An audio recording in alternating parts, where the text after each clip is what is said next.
Olá pessoas, espero que estejam todos bem. Vamos aqui iniciar a nossa primeira videoaula de Sociologia desse projeto do IFOCA no Enem. Como já deve ter sido explicado para vocês em outros momentos ou em outros vídeos, o objetivo dessas videoaulas é usar questões do Enem de outros anos ou questões similares às questões aplicadas no Enem para a gente discutir alguns temas, né? Essas questões servem de ponto de partida para a gente discutir alguns temas. E essa questão que eu vou discutir com vocês é uma questão, assim, eu vou trabalhar ela como uma questão de sociologia, mas na verdade é uma questão meio interdisciplinar, assim, ela envolve conhecimentos de diferentes áreas. E nesse vídeo vocês vão ver que eu vou primeiro mostrar a questão, em seguida eu vou trabalhar alguns conhecimentos da área de sociologia, mas também que dialogam com a área de história um pouco, né? Como isso é uma questão um pouco interdisciplinar, envolve conhecimentos de diferentes áreas. E no final do vídeo, aí sim a gente faz a resolução da questão. Então a resposta da questão, a explicação objetivamente da questão vai ser no final do vídeo. Primeiro a gente apresenta a questão, o que ela pede, a gente trabalha o conhecimento necessário para essa questão e no final a gente retoma a questão para ver a resposta dela, ok? Então vamos começar aqui. Bom, a questão que a gente classificou como questão de sociologia no simulado, não sei se todos reconheceram a questão como sendo de sociologia, mas ela é a seguinte: essa questão caiu no Enem de 2011 e ela diz assim: o acidente nuclear de Chernobyl revela brutalmente os limites dos poderes técnicos científicos da humanidade e as marchas a ré que a natureza nos pode reservar. É evidente que uma gestão mais coletiva se impõe para orientar as ciências e as técnicas em direção a finalidades mais humanas. O texto trata do aparato técnico-científico e as suas consequências para a humanidade, propondo que esse desenvolvimento, aí temos as 5 alternativas. Alternativa A, defina seus projetos a partir de interesses coletivos. B, guie-se por interesses econômicos prescritos pela lógica do mercado. C, priorize a evolução da tecnologia, se apropriando da natureza. D, promova a separação entre natureza e sociedade tecnológica. E E, tenha a gestão própria com o objetivo de melhor apropriação da natureza. Não sei se vocês repararam, mas as questões desse simulado, desse primeiro simulado de ciências humanas, elas, né, as questões de ciências humanas, né, história, geografia, filosofia, sociologia, né, essas questões, elas tinham como tema de fundo a ciência e o conhecimento científico. Então, ela é abordada, né, a ciência e a produção do conhecimento foi abordada na questão de filosofia, foi abordada na questão de geografia, na questão de história, de sociologia, numa questão interdisciplinar que a gente colocou. Então, é o pano de fundo dessas questões. E aqui nesse ponto, para vocês, a gente resolveu colocar a relação entre a ciência e o meio ambiente. Um dos temas que a sociologia trabalha hoje em dia é a relação justamente entre a sociedade e o meio ambiente. Então esse vídeo eu vou falar um pouco sobre essa relação, né, dar um histórico dessa relação, trazer, né, como que a humanidade foi se relacionando com a natureza, como que as sociedades humanas foram se relacionando com a natureza ao longo da história, para chegar nas questões ambientais atuais. Então eu vou traçar com vocês, né, e aqui essa questão, apesar de não falar não falar diretamente assim de questões ambientais, mas traz essa questão de como a ciência observa seus limites justamente na relação da humanidade com a natureza. Então a gente vai abordar essa questão do ponto de vista sociológico para ver como que esse conhecimento de sociologia ajudaria vocês a responder essa questão. Eu acredito que a grande maioria de vocês tenha acertado essa questão. Era uma questão relativamente fácil, mas vamos tentar analisar ela de forma um pouco mais profunda, porque de repente o mesmo tema pode cair de uma forma um pouco mais complicada. Mas vamos aqui fazer um pouco do contexto histórico do problema socioambiental, dessa relação entre a sociedade e a natureza, que se coloca ao longo da história. A gente não pode deixar de levar em conta que o ser humano, na verdade, ele está inserido na natureza. Assim como outros seres vivos, o ser humano está inserido na natureza desde que ele surgiu no planeta Terra. E por mais que a gente tenha muitas vezes uma ideia de que as sociedades cada vez mais se distanciam da natureza, na verdade essa relação entre ser humano e natureza ela não acaba. Ela se transforma, ela se modifica, mas ela sempre continua existindo. Então o ser humano nunca deixou de ser dependente da natureza de alguma forma, nunca deixou de se relacionar com a natureza. Mesmo quem vive numa grande cidade, mesmo quem vive numa metrópole, mesmo quem vive num ambiente em que aparentemente não tem nada de natural, o ser humano, como as outras espécies de seres vivos, também faz parte da natureza e também se relaciona com ela. Claro que essa relação, como eu disse, ela se transforma ao longo da história, né? Então, a gente tem, por exemplo, no período paleolítico, que é o primeiro período da história da humanidade, né? O início da pré-história, lá no Paleolítico, a relação do ser humano com a natureza era muito direta. O ser humano era extremamente dependente da natureza. A gente pode dizer que ele era totalmente dependente. O ser humano não dominava a agricultura, o ser humano não dominava técnicas de criação de animais, então ele dependia do que a natureza fornecia a cada momento. Ele coletava os vegetais da natureza, precisava caçar para conseguir carne. A forma mais comum de abrigo eram as cavernas, então abrigos naturais, né? No período paleolítico o ser humano já faz abrigos de madeira, com pele de animal, mas o principal são as cavernas, por isso que a gente até se refere a esse período como o período dos homens das cavernas, né? Então o ser humano é muito dependente do que a natureza oferece. A capacidade do ser humano de transformar aquilo que ele encontra na natureza ainda é muito pequena, porque, como eu costumo dizer, o pessoal que tem aula de sociologia comigo, aliás, o pessoal que tem aula de história comigo, eu costumo dizer que nesse período da pré-história o ser humano está aprendendo a ser humano. Então, ele ainda não tem os conhecimentos, as técnicas, o modo de agir que ele vai adquirir ao longo da história. Então, nesse primeiro período, ele ainda está aprendendo a se comportar na natureza. Após o período paleolítico, né, a segunda etapa da pré-história é o período neolítico. O período neolítico é o período que o ser humano desenvolve a agricultura. A agricultura é considerada a maior invenção ou a maior descoberta da história da humanidade.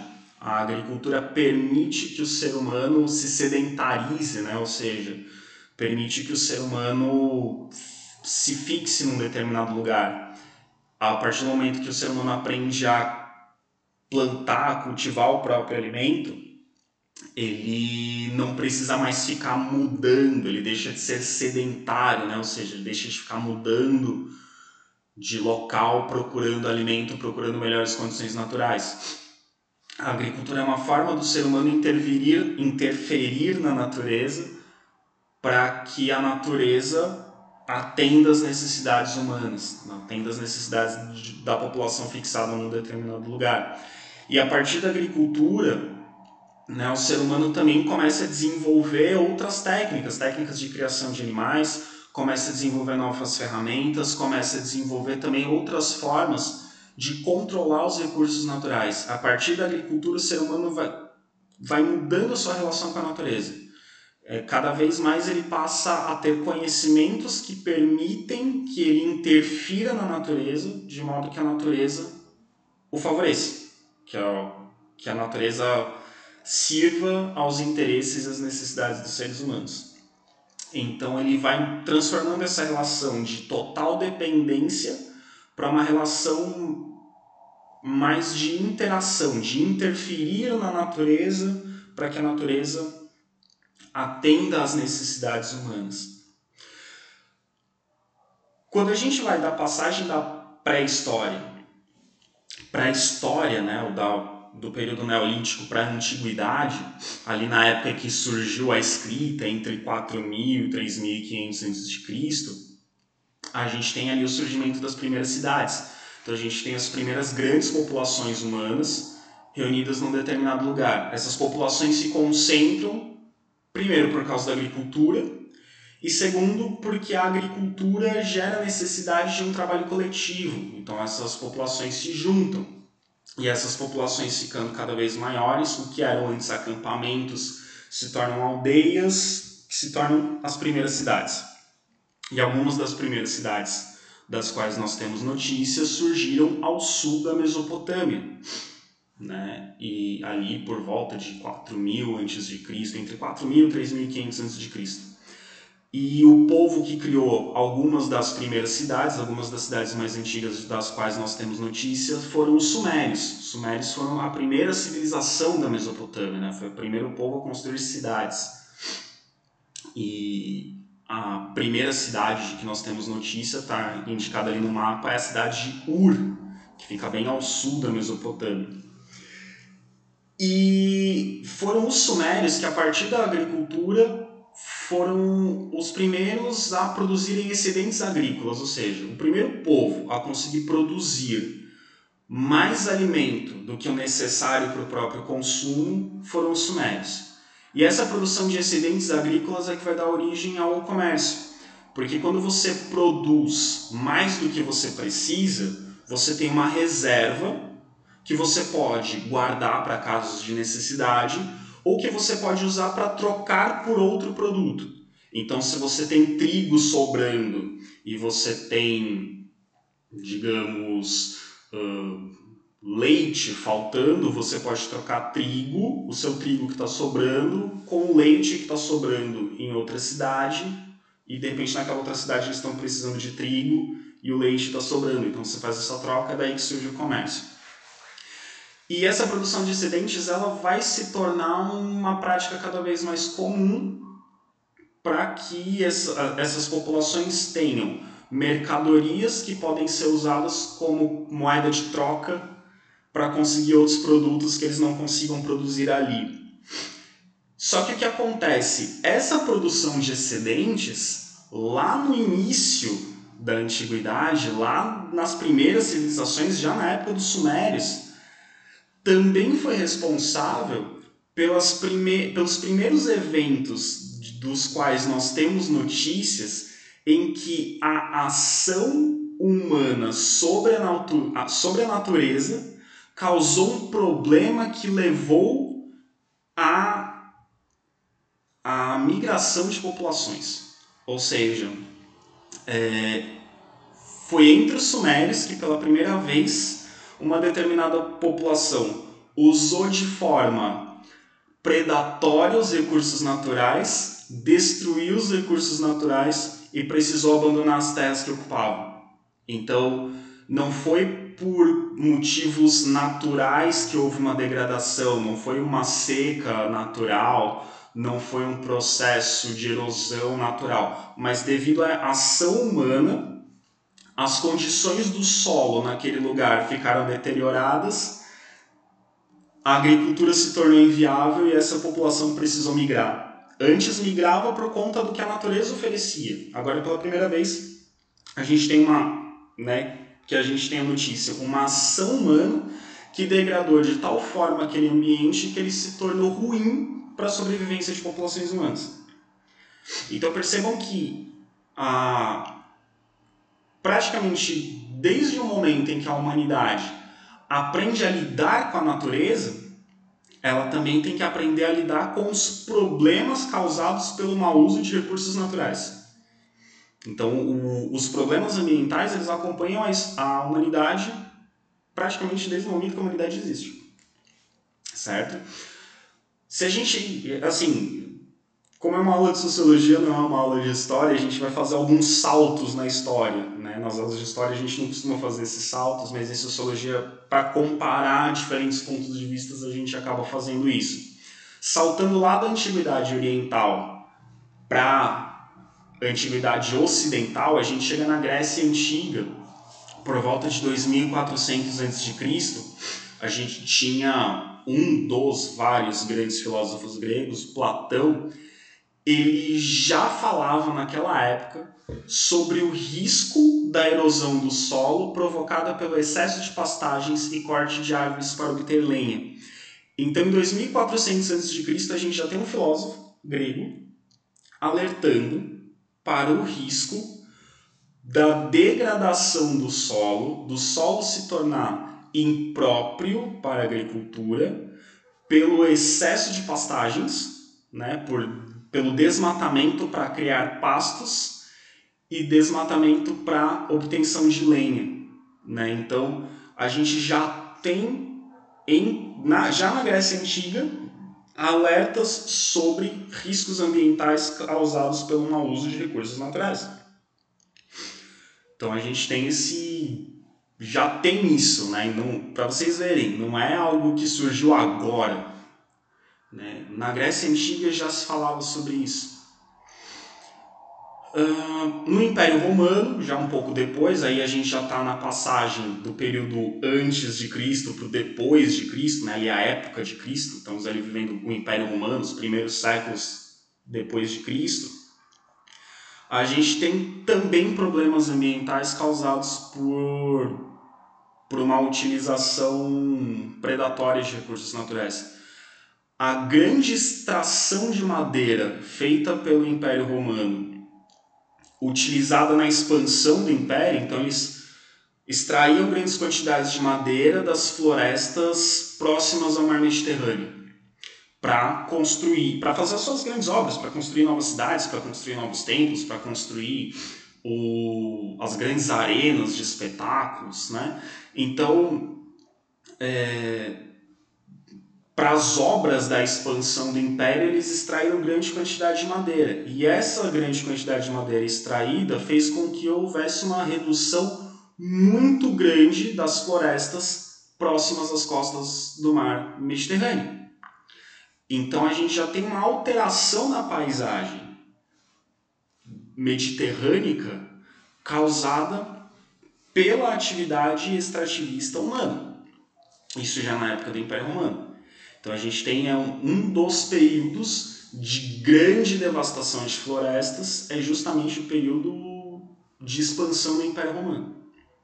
E isso traz mudanças no clima, isso traz prejuízos para a agricultura, isso começa a afetar a vida humana. Ainda não da forma que a gente vai observar depois, mas já começa a trazer mudanças significativas para o ambiente em que o ser humano vive. Contemporâneo ao Império Romano, ali no século II d.C., na África, ao sul do Egito, existia o reino de Kush. O reino de Kush foi um reino importante da África, vizinho do Egito. O reino de Kush, também conhecido como reino da Núbia, o reino de Kush cresceu a ponto de, num determinado momento, os reis de Kush dominarem o Egito. Os reis de Kush se tornaram faraós do Egito, conhecido como o período dos faraós negros, né, do Egito.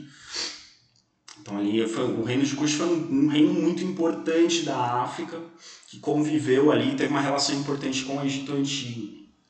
O reino de Kush foi um reino que prosperou muito, mas uma das causas, não foi a única, mas uma das causas de declínio desse reino foi uma crise econômica causada por uma queda na produção de alimentos. E essa queda da produção de alimentos foi resultado de problemas no solo. O solo se tornou menos fértil e isso resultou em menor produção agrícola. E o que tornou o solo menos fértil? Desmatamento para obtenção de lenha. Então, grande parte da vegetação nativa da região foi extraída para obtenção de lenha, e essa grande extração da floresta nativa da região fez com que o solo se deteriorasse, e isso prejudicou a agricultura, prejudicou a produção de alimentos e isso causou uma grande crise que fez esse reino entrar em declínio. E o declínio desse reino resultou no desaparecimento do reino de Kush. O reino de Kush foi dominado por um outro reino que se formou logo em seguida, vizinho dali, que era o reino de Aksum, que vai dominar essa região. Né? Quem já teve aula comigo dependendo do curso no primeiro ou no segundo ano, quem está no terceiro quem está no terceiro ano com certeza já ouviu falar, tanto da administração quanto da informática, já ouviu falar do reino de Kush quando a gente estudou a África Antiga, já ouviu falar do reino de Aksum quando a gente estudou a África Medieval. O reino de Aksum foi o primeiro reino cristão. Os demais, quem está no primeiro e no segundo ano agora, ainda não ouviu falar, mas vai estudar sobre esses reinos que eu estou citando mais em breve. Mas são exemplos, na verdade, para a gente tratar aqui de um assunto que é de sociologia, que é essa relação do ser humano com a natureza. Outro exemplo de problemas ambientais, a civilização maia. A civilização maia foi uma das grandes civilizações que existiu na América antes da chegada dos europeus. Né? As três principais civilizações ameríndias, né? Essas civilizações indígenas americanas que existiram antes da chegada dos europeus, foram os incas, os maias e os astecas, foram as três maiores. Quando os espanhóis chegaram na América, ainda existiam os incas na América do Sul e os astecas, onde hoje é o México. Os maias, quando os espanhóis chegaram, já não eram uma grande civilização. Ainda existia uma população maia, mas vivendo em pequenas comunidades, ali onde hoje é a Guatemala. Quando os espanhóis chegaram, as antigas cidades maias, que na verdade não eram bem cidades, eram centros cerimoniais, mas isso seria assunto para uma outra aula. As grandes construções maias, quando os espanhóis chegaram, já haviam sido abandonadas há muito tempo. E não se sabe ao certo por que a civilização maia entrou nesse declínio e abandonou suas grandes construções, seus grandes templos.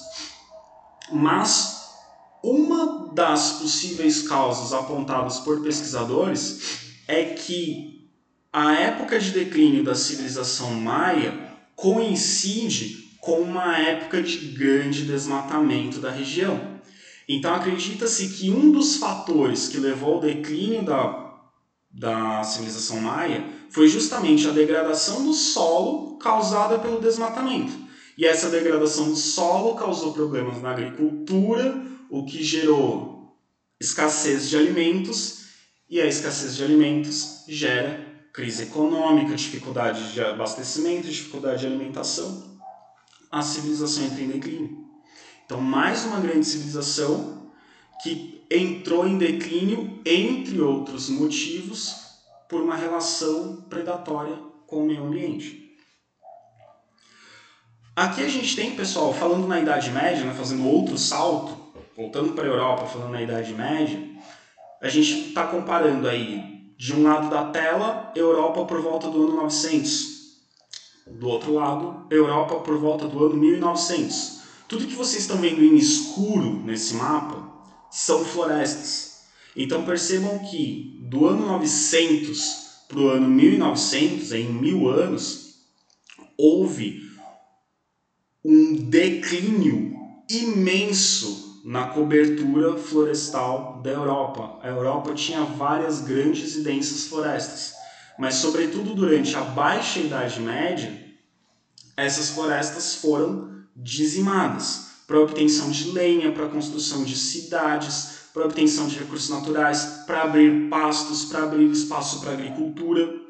Tudo isso feito pensando assim, bom, vamos abrir esses terrenos para melhorar a economia, para aumentar a produção de alimentos, para melhorar a condição de vida das pessoas. Só que o resultado desse grande desmatamento foi, no fim da Idade Média, ali no século XIV, o século XIV é conhecido como o século das grandes crises na Europa. O século XIV é um século com várias guerras, com a peste negra, que é uma doença que se alastrou, uma grande epidemia que dizimou boa parte da população europeia. Mas o século XIV também é um século de problemas climáticos. Houve no século XIV, em alguns anos, uma alteração no regime de chuvas muito forte. Então, teve anos com chuvas muito mais fortes do que eles estavam acostumados nos séculos anteriores, o que destruiu diversas plantações. Em outros momentos, houve secas muito grandes, o que também dificultou a agricultura. Então, esses problemas ambientais, com chuvas muito fortes, muito acima do normal, ou períodos de seca mais prolongados, têm relação justamente com essa destruição da floresta original. Então, na Europa, já se viveu, ao final da Idade Média, as consequências do desmatamento em grande escala. E, para vocês terem noção, pessoal, o período de maior desmatamento da história da humanidade, o período de maior desmatamento que nós temos notícia, é justamente a Idade Média.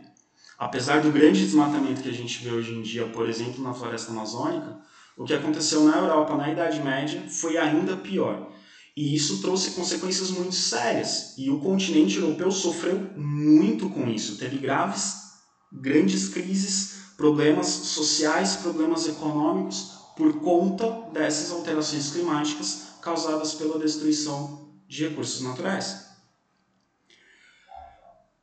Avançando mais um pouquinho na história, a gente entra na época do Renascimento. O Renascimento é uma época em que a gente tem uma visão de mudança da humanidade, de perspectiva.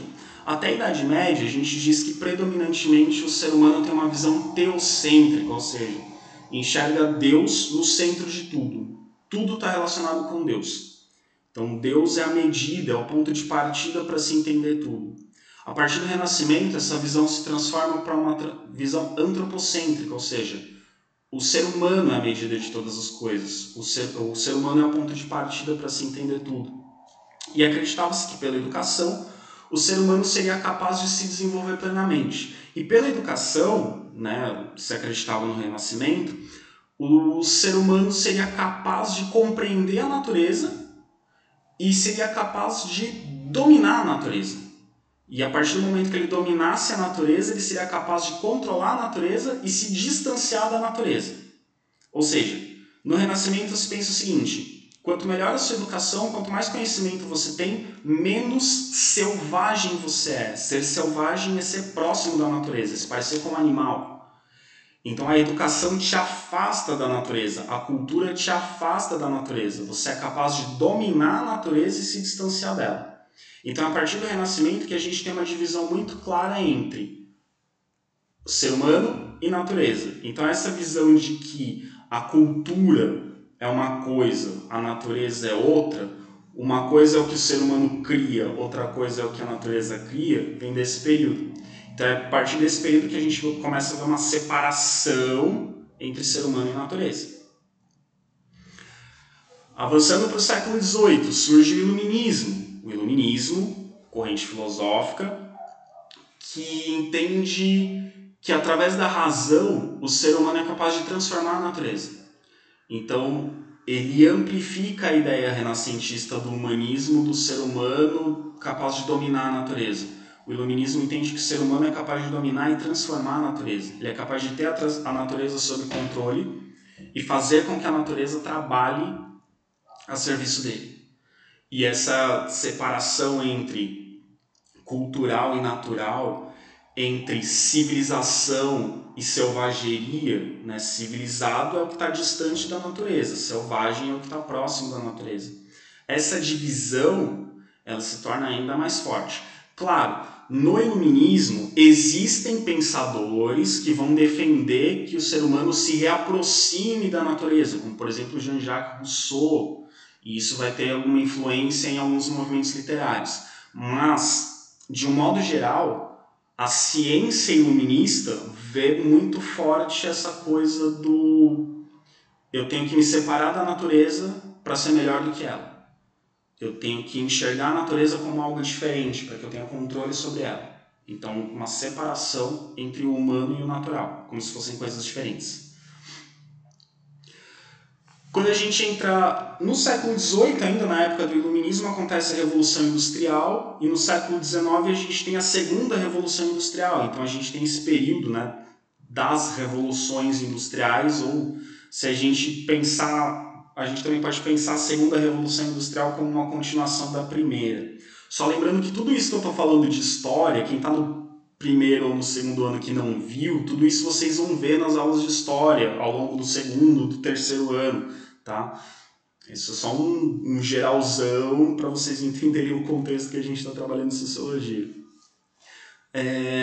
A Revolução Industrial, ela é um momento em que o uso dos recursos naturais cresce e se intensifica. E a ideia na Revolução Industrial, a ideia dominante, é que o ser humano tem que expandir a sua produção e o desenvolvimento tecnológico. E isso vai ter uma mudança nos padrões de consumo. As pessoas vão consumir cada vez mais produtos, incentivando o aumento da produção. E o aumento da produção vai consumir cada vez mais recursos. Então, com a Revolução Industrial, a gente tem um aumento muito grande do consumo de recursos naturais. E uma reação a esse movimento de grande aumento de recursos naturais, de uso de recursos naturais e degradação de recursos naturais, é o surgimento da Sociedade para a Preservação das Áreas Comuns na Inglaterra, em 1865. Inglaterra foi onde surgiu a Revolução Industrial. E é na Inglaterra onde surgem os primeiros movimentos de pensar uma preservação do meio ambiente. Que é onde as pessoas começam a pensar, olha, talvez esses recursos naturais não sejam infinitos, porque também se tinha essa ideia, né, que a natureza fornecia infinitamente recursos, que é algo que o ser humano tomou consciência de que não é verdade faz muito pouco tempo. Ainda no século XIX, a gente tem uma corrente filosófica chamada positivismo, cujo maior representante é Augusto Comte, esse aí do desenho. O positivismo, ele tem uma crença no constante e irreversível progresso técnico humano. Então, segundo o positivismo, o ser humano sempre melhora. Ele é cada vez melhor. O conhecimento científico e tecnológico vai se acumulando, então cada novo conhecimento é sempre melhor do que o anterior, então a humanidade só pode melhorar, ela nunca pode regredir. E junto com o positivismo também acompanha a ideia de que quanto mais tecnologia, melhor. E quanto mais tecnologia, mais distante do natural. Quanto mais tecnologia, mais é invenção humana, menos natureza. Então, quanto mais invenção humana, melhor. Então, ele tem essa ideia de que o moderno não combina com o natural. Quanto mais moderno, melhor. Porque, como os conhecimentos vão se acumulando, o novo sempre é melhor do que o antigo. Como o antigo está mais próximo da natureza, então é melhor me distanciar da natureza. Então também tem essa noção de separar o ser humano da natureza. E ver a natureza cada vez mais como fonte de recurso, não como onde eu vivo. No século XX, essa visão começa a mudar um pouco. E ao longo do século XX que a gente vai perceber uma transformação nessa ideia de que o ser humano está separado da natureza. Então, a gente percebe ao longo do século XX que começa a se entender que o desenvolvimento de uma cultura depende necessariamente da relação da sociedade com o meio ambiente. Então, uma cultura se desenvolve levando em consideração a forma como a sociedade lida com o meio ambiente. E também se tinha a ideia de que o desenvolvimento intelectual e tecnológico humano aumenta a produção de riquezas, de alimentos e a expectativa de vida. Então as pessoas pensavam assim, quanto mais tecnologia, quanto mais desenvolvimento, melhor é a vida das pessoas. Só que ao longo do século XX as pessoas começaram a perceber que isso nem sempre era verdade. Elas começaram a ver que tinha cada vez mais tecnologia, cada vez mais avanço científico, cada vez mais novas técnicas para produzir alimentos, cada vez técnicas mais eficientes, cada vez maior produção, só que as desigualdades entre pessoas continuavam. E perceberam também que esses avanços científicos também muitos desses avanços causavam efeitos nocivos na natureza e acabavam aumentando a exploração predatória de recursos naturais. E começaram a perceber também que alguns recursos naturais não eram infinitos. os recursos naturais podiam acabar. E isso começa a mudar a visão que as pessoas tinham sobre o meio ambiente. E aí surge uma visão crítica. Percebe-se então que os recursos naturais não eram inesgotáveis. Petróleo acaba. Água potável pode acabar. Recursos vegetais podem acabar. Recursos minerais podem acabar. Tem que ser usado de forma consciente, de forma moderada, senão acaba. Começam a surgir ao longo do século XX também problemas mais perceptíveis que mostram para o ser humano que o meio ambiente está sendo destruído, como por exemplo a chuva ácida. Chuva ácida é um fenômeno que faz com que gases tóxicos na atmosfera se condensem junto com a chuva e essa chuva vai ter um teor ácido. Junto com a água tem vários poluentes, junto com a água da chuva tem vários poluentes. Essa chuva danifica plantações, danifica construções. A gente tem um efeito estufa, a temperatura do planeta, que causa o aumento da temperatura do planeta. E a gente tem um processo de desertificação. Áreas antes férteis, áreas antes com grandes áreas de vegetação se transformando em desertos. Então o ser humano começa a olhar para o planeta e ver que ele está se transformando de forma negativa. E com isso, o desenvolvimento tecnológico deixa de ser visto como apenas como necessidade da sociedade, mas ele também passa a ser visto como um problema ambiental. Não que o desenvolvimento tecnológico em si seja um problema, o desenvolvimento tecnológico pode ser muito bom, mas o desenvolvimento tecnológico que não pensa nas consequências pode ser muito nocivo. Então a humanidade começa a pensar como conciliar o desenvolvimento tecnológico com a preservação ambiental. É nesse contexto que surge o Clube de Roma, em 1968. O que é o Clube de Roma? Era uma reunião periódica de especialistas de várias áreas do conhecimento preocupados com essas questões ambientais que começam a discutir o desenvolvimento sustentável. Em 1972, esse grupo lança um relatório chamado Os Limites do Crescimento. Esse relatório foi feito pelo MIT, o Massachusetts Institute of Technology, uma das universidades mais respeitadas do mundo. E esse relatório diz que se a humanidade continuasse consumindo os recursos naturais na velocidade que estava consumindo, esses recursos naturais iam acabar. E apesar de grande parte dos políticos terem rejeitado esse relatório, falaram, não, isso aí é gente querendo prejudicar o crescimento da economia, das grandes nações, os governos falando que era coisa de terrorista ambiental. Apesar disso, muitas pessoas na sociedade ouviram essas informações e começaram a prestar atenção nessas questões e começaram a refletir sobre. Paralelamente a tudo isso que eu estou dizendo para vocês, vem o problema da energia. Paralelamente, mas tem tudo a ver. Quando você aumenta a produção, quando você tem mais indústria, quando você aumenta o consumo das pessoas, isso leva à necessidade de você ter mais fontes de energia. Para a indústria funcionar, você precisa de energia. E aí surgem novas formas de produzir energia. Antes você tinha...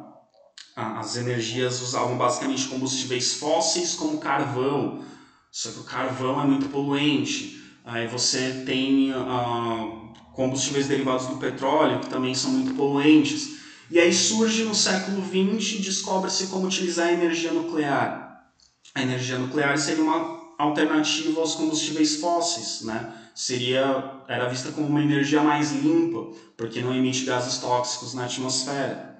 Porém, as usinas nucleares têm resíduos nucleares, que são muito perigosos, que podem causar diversas doenças. E um acidente numa usina nuclear pode ser muito perigoso. Só que as pessoas ainda não tinham essa noção.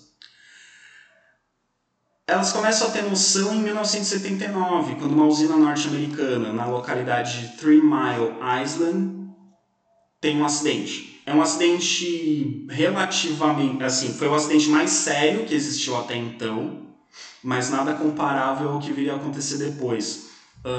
Não teve um grande número de pessoas contaminadas com resíduos tóxicos, não causou nenhum grande problema para as pessoas que viviam em volta, mas foi um problema que gerou uma certa repercussão porque o governo dos Estados Unidos na época tentou abafar o caso. Só levou a público depois de alguns dias, quando eles perceberam que a coisa era mais grave do que eles sabiam, do que eles imaginavam, melhor dizendo. E aí eles precisaram tomar algumas medidas um pouco mais drásticas de isolamento de pessoas, de conter pessoas em volta da usina, desligar reatores, isolar funcionários, mas mesmo assim não teve grandes consequências. Só que esse acidente fez as pessoas ficarem com o pé atrás. Nossa, elas pensaram, se o governo está escondendo esse tipo de informação da gente, que outras coisas será que podem estar acontecendo que não são seguras e a gente não está sabendo? E aí, em 1986, na antiga União Soviética, onde hoje, na verdade, é a Ucrânia, na antiga União Soviética, nós temos o famoso acidente da usina de Chernobyl, sobre o qual tem filme, série na Netflix, documentário, milhões de vídeos no YouTube, tem tudo de informação que vocês quiserem sobre Chernobyl. Séries, documentário, de ficção, séries de ficção, tem de tudo sobre Chernobyl. O que foi Chernobyl? Foi o maior acidente em usina nuclear até então. O reator de uma usina explodiu e espalhou uma grande quantidade de gases tóxicos e material tóxico radioativo na atmosfera, no solo, na água. Acidente tão grave que até hoje a vegetação do lugar não se recuperou completamente, o lugar ainda é isolado, as pessoas ainda não podem circular pelo lugar. Ou o reator que explodiu, construir um sarcófago em volta dele para isolar o lugar até descobrirem o que fazer com aquele lugar. E tem estudos até que levantam uma hipótese sobre o aumento de casos de câncer no mundo pode ter a ver com os poluentes, com os resíduos nucleares espalhados na atmosfera, que se espalharam pela atmosfera do planeta. Então foi um acidente muito grave. E em 2011, o acidente na usina de Fukushima, no Japão, teve proporções parecidas com as de Chernobyl, porém uma contenção talvez um pouco melhor, mas mesmo assim foi muito grave, muitas pessoas contaminadas, enfim. E aí, com tudo isso, a energia nuclear deixou de ser vista como uma alternativa limpa e passou a ser vista como uma alternativa perigosa. Então é nesse contexto que a gente vê do que a questão estava falando. Chernobyl faz a gente ver que, claro, a energia nuclear, do ponto de vista tecnológico, científico, é muito boa, porque você consegue produzir uma grande quantidade de energia com um custo muito baixo. Porém, o custo econômico muito baixo, porém com um custo humano, social, sanitário muito alto. Para a gente chegar num contexto mais recente, no ano de 1992 acontece a Conferência das Nações Unidas para o Meio Ambiente e o Desenvolvimento. Essa conferência aconteceu na cidade do Rio de Janeiro em 1992, por isso ela é conhecida como ECO 92, porque era relacionada à ecologia, ou também como Rio 92. Essa conferência reconheceu a responsabilidade dos países desenvolvidos na degradação do meio ambiente. Então, nessa reunião, os países ricos disseram, bom, nós temos tecnologia mais desenvolvida, nós temos mais produção, então somos nós que poluímos mais. E nessa reunião se estabeleceu que, se reconheceu que os países ricos deveriam ajudar os países mais pobres a ter um desenvolvimento tecnológico, porém de forma sustentável. Que eles não reproduzissem esse modelo de desenvolvimento predatório ou desenvolvimento que prejudica o meio ambiente. Então, na Rio 92, os países do mundo todo se comprometeram a mudar o seu modelo de produção, reduzindo o impacto que causariam no meio ambiente. Se isso deu certo ou não, são outros 500, mas eles se comprometeram. A partir da Rio 92 foram feitas outras reuniões, como por exemplo a Rio +10 em 2002, e aí surgiu o Protocolo de Kyoto, que entrou em vigor em 2005. Segundo o Protocolo de Kyoto, os países se obrigam a reduzir a emissão de gases poluentes conforme um cronograma. Então, cada país vai ver o tanto de gás que produz, o tanto que precisa reduzir e o tanto que consegue reduzir. Aí cada país teria uma meta para atingir. Então, as 38 nações consideradas industrializadas em 2005 se comprometeram a reduzir até 2012, 8 anos atrás, os gases do efeito estufa para níveis menores do que os registrados em 1990. Então, o objetivo era que tivesse menos gases poluentes na atmosfera sendo emitidos em 2012 do que se emitia antes da década de 90. Então, uma queda. Se todos conseguissem isso, já teria uma melhoria muito grande.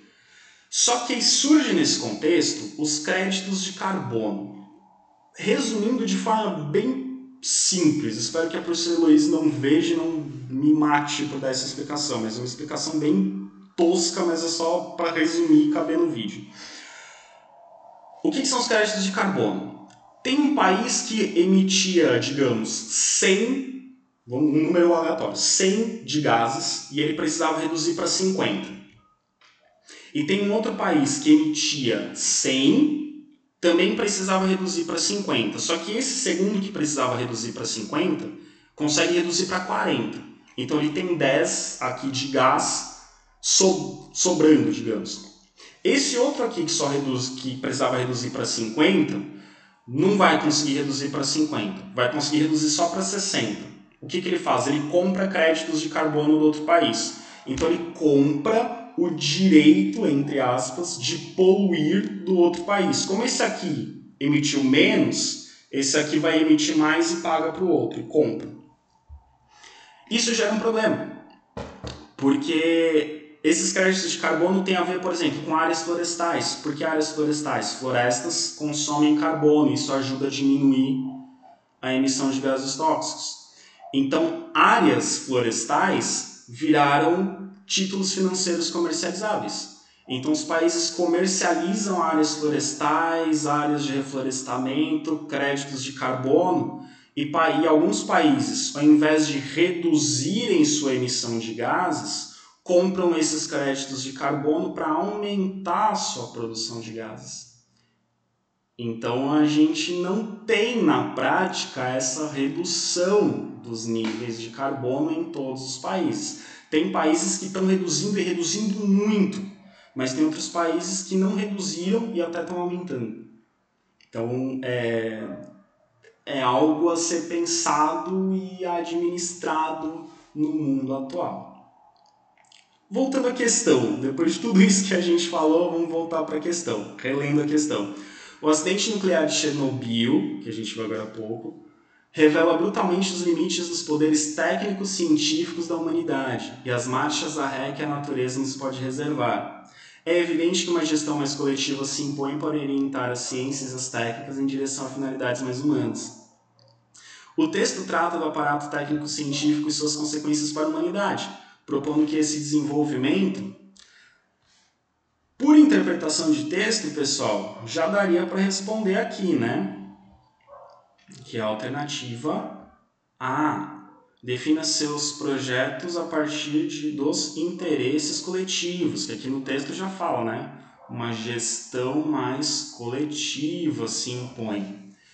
Mas por que como eu disse, né, não era só para resolver essa questão, mas essa questão cita Chernobyl, cita essa relação entre natureza e ser humano, e cita também essa coisa, o avanço técnico e científico, ele não pode ser pensado apenas do ponto de vista do desenvolvimento econômico ou apenas do ponto de vista dos ganhos, dos lucros de determinados grupos, de determinadas empresas, mas deve ser pensado em interesses coletivos. O que adianta eu ter uma empresa produzindo mais e mais barato se grande parte da população não tem saúde, não tem recursos financeiros para consumir esses produtos? Do que adianta ter um grande crescimento econômico e não ter um lugar minimamente habitável para sobreviver, né? O que adianta você ter um grande crescimento tecnológico se você não tem um mundo adequado para sobreviver. Então, essa questão, a gente parte dessa questão para discutir um pouco esse assunto dos problemas ambientais. E, claro, como eu disse, essa questão era bem tranquila, só com interpretação ali, olhando o trechinho do texto, dava para responder. Mas ela gera um gatilho para a gente falar de outros assuntos bastante pertinentes relativos à relação entre ciência, sociedade e meio ambiente. Tudo bem, pessoal? Espero que vocês tenham gostado, espero que tenha sido útil e nos vemos em breve. Tem também um vídeo respondendo à questão de história. Não esqueçam de vê-lo também, que no de história a gente também trata a ciência, mas a gente vai relacionar ciência, história e arte.